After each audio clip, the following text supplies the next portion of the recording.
ನಾವಿವತ್ತು ಸರ್ಕಾರವನ್ನ ಪ್ರಶ್ನೆ ಮಾಡಿದ್ರೆ ಕೇಸ್ಗಳ ಬಗ್ಗೆ, ಜನಪ್ರತಿನಿಧಿಗಳನ್ನ ಪ್ರಶ್ನೆ ಕೇಳಿದ್ರೆ, ಅಧಿಕಾರಿಗಳನ್ನ ಪ್ರಶ್ನೆ ಕೇಳಿದ್ರೆ ಆಗ್ಬೇಕಾಗಿರತಕ್ಕಂಥ ವ್ಯವಸ್ಥೆಗಳನ್ನ ಸರಿಪಡಿಸಿ ಅಂತಂದ್ರೆ ನಮ್ಮ ಮೇಲೆ ಕೇಸ್ಗಳಾಗ್ತವೆ. ಅಂದ್ರೆ ಇದು ಎಲ್ಲರ ಬಗ್ಗೆ ಮಾತಾಡ್ತಾ ಇದ್ದೀವಿ ಅಂತಂದ್ರೆ, ಯಾದಗಿರಿಯಲ್ಲಿ ಜಿಲ್ಲಾ ಕ್ರೀಡಾಂಗಣದ ವ್ಯವಸ್ಥೆಗಳನ್ನು ಸರಿಪಡಿಸಿ ಅಂತೇಳಿ ಸ್ಥಳೀಯ ಜನಪ್ರತಿನಿಧಿಗಳಿಗೆ, ಅಧಿಕಾರಿಗಳಿಗೆ ಒಬ್ಬ ನ್ಯಾಷನಲ್ ಮೆಡಲ್ ಒಬ್ಬ ವ್ಯಕ್ತಿಗಳು ಕೇಳ್ತಾರೆ.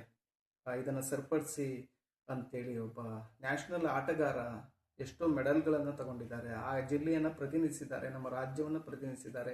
ಈ ವ್ಯಕ್ತಿ ಬಂದು ಅಲ್ಲಿ ಇದನ್ನು ಸ್ಟೇಡಿಯಂನ ವ್ಯವಸ್ಥೆಗಳನ್ನು ಸರಿಪಡಿಸಿ ಅಂತ ಕೇಳೋದೇ ತಪ್ಪ. ಇವತ್ತು ಆ ವ್ಯಕ್ತಿ ಮೇಲೆ ಇವತ್ತು ಏನು ಮಾಡಿದ್ದಾರೆ, ಅಲ್ಲಿನ ಸ್ಥಳೀಯ ಜನಪ್ರತಿನಿಧಿಗಳು ಕೇಸ್ ಹಾಕುವಂಥದ್ದನ್ನು ಮಾಡಿದ್ದಾರೆ. ಅಂದರೆ ಈ ಸರ್ಕಾರವನ್ನು ನಾವು ಪ್ರಶ್ನೆ ಮಾಡೋದೇ ಬೇಡವಾ? ಇದರ ಅಲ್ಲಿಂದ ನಡೀತಾ ಇರ್ತಕ್ಕಂಥ ಕಾಮಗಾರಿಗಳಾಗಿರ್ಬೋದು ಎಷ್ಟೋ ಕಳಪೆ ಗುಣಮಟ್ಟವನ್ನು ಹೊಂದಿದೆ ಅಂತೇಳಿ ವ್ಯಕ್ತಿ ಆರೋಪವನ್ನು ಮಾಡಿದ್ದಾರೆ.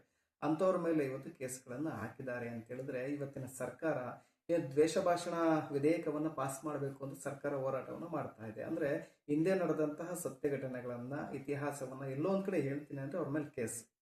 ಅಂದ್ರೆ ಆ ವ್ಯಕ್ತಿ ಕೇಳಿರ್ತಕ್ಕಂಥದ್ದೇನು, ನಮಗ್ ಬೇಕಾಗಿರ್ತಕ್ಕಂಥದ್ದು ನ್ಯಾಯ ಅಂತೇಳಿ. ಆದ್ರೆ ಅಲ್ಲಿ ಅವರು ನ್ಯಾಯವನ್ನು ಒದಗಿಸ್ಕೋದನ್ನ ಬಿಟ್ಟು ಆ ವ್ಯಕ್ತಿ ಮೇಲೆ ಕೇಸ್ ಹಾಕಿ ಬಾಯಿ ಮುಚ್ಚುವಂತ ಕೆಲಸಗಳನ್ನು ಮಾಡಿದ್ದಾರೆ. ಅವರು ಧರಣಿ ಕೂತಿದ್ದಾರೆ, ಉಪವಾಸವನ್ನು ಮಾಡಿದ್ದಾರೆ, ತನ್ನ ಮೆಡಲ್ಗಳನ್ನ ತಂದು ಇಟ್ಟು ಅವರು ಅಲ್ಲಿ ಧರಣಿಯನ್ನು ಕೂತಿದ್ದಾರೆ. ಬನ್ನಿ. ಧನ್ಯವಾದ. ಯಾಕಂದ್ರೆ ಇವತ್ತು ಯಾವ ಪರಿಸ್ಥಿತಿ ಬಂದಿದ್ದಾನೆ, ನಾನು ಇವತ್ತು ಜೈಲ್ ಹೋಗ್ತಾ ಇದ್ದೀನಿ. ಒಬ್ಬ ನ್ಯಾಷನಲ್ ಮೆಡಲಿಸ್ಟ್ ಜೈಲ್ ಹೋಗ್ತಾ ಇದ್ದಾನೆ. ಯಾಕಂದ್ರೆ ತಪ್ಪೇನು, ಸ್ಟೇಡಿಯಂ ಸುಧಾರಣೆ ಮಾಡಿ ಕೇಳಿದಕ್ಕೆ ದೊಡ್ಡ ತಪ್ಪು.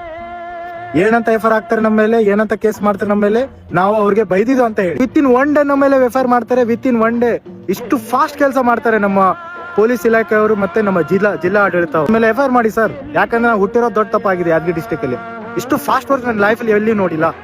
ಅದೇ ಜಾಗದಲ್ಲಿ ನಾನು 5 ವರ್ಷದಿಂದ ನಾನು ಅವ್ರನ್ನ ರಿಕ್ವೆಸ್ಟ್ ಮಾಡ್ತಾ ಇದ್ದೀನಿ, ಸರ್ ಸ್ಟೇಡಿಯಂ ಸುಧಾರಣೆ ಮಾಡ್ಕೊಡಿ. ಆ ಕೆಲಸ ಅವ್ರ ಕೈಲಿ ಆಗಿಲ್ಲ.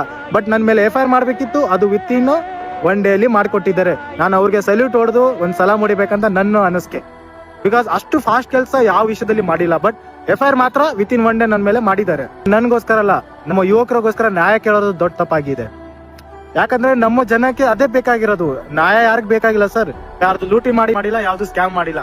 ಒಂದೇ ಕೆಲಸ ಮಾಡೋದೇನಂದ್ರೆ ನಾವು ಜಸ್ಟ್ ಪ್ರಶ್ನೆ ಮಾಡಿದೀವಿ, ಸಿಸ್ಟಮ್ಗೆ ಒಂದು ಪ್ರಶ್ನೆ ಮಾಡಿದ್ವಿ, ಅದಕ್ಕೆ ನಮ್ಮನ್ನ ಜೈಲಿನಲ್ಲಿ ಹಾಕ್ತಾ ಇದ್ದಾರೆ. ನಮ್ಮ ಮೇಲೆ ಎಫ್ಐಆರ್ ನ ದರ್ಜೆ ಮಾಡ್ತಾರೆ. ಇಂತ ಒಂದು ಸಿಸ್ಟಮ್ ಅಲ್ಲಿ ನಾವು ಇದ್ದೀವಿ ಸರ್.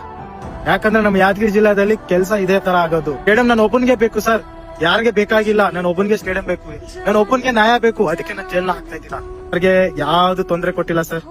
ತಪ್ಪೇನಾಗಿದೆ ಪ್ರಶ್ನೆ ಕೇಳಿದ್ವಿ ಅಷ್ಟೇ. ಪ್ರಶ್ನೆ ಕೇಳಿದಕ್ಕೆ ನಮ್ನ ಜೈಲ್ ಹಾಕ್ತಾರೆ. ನಮ್ ಲೈಫ್ ನ ಹಾಳು ಮಾಡಿ ನಾವು ಎಲ್ಲದಕ್ಕೂ ರೆಡಿ ಆಗಿದ್ವಿ ಸರ್ ಇವಾಗ. ಬಿಕಾಸ್ ನಮ್ಗೂ ಸಿಗಂತ ಸೌಲಭ್ಯಗಳು ಯಾವ್ದು ಸಿಕ್ಕಿಲ್ಲ, ಒಂದ್ ಜಾಬ್ ಇಲ್ಲ, ಒಂದ್ ಯಾವ್ದಿಲ್ಲ. ಬಟ್ ನಮ್ನ ಜೈಲ್ ಮಾತ್ರ ಲಾಸ್ಟ್ ಅಲ್ಲಿ ಎಲ್ಲಿ ಹೋಗ್ಬೇಕಿತ್ತು, ನಾವು ಜೈಲ್ಗೆ ಹೋಗ್ಬೇಕಿತ್ತು. ಅದಕ್ಕೆ ನಾವು ರೆಡಿಯಾಗಿ ನಿಂತಿರೋದು ಸರ್. ಪ್ಲೀಸ್ ನಮ್ನ ಜೈಲ್ ಹಾಕೊಳ್ಳಿ ಸರ್. Thank you.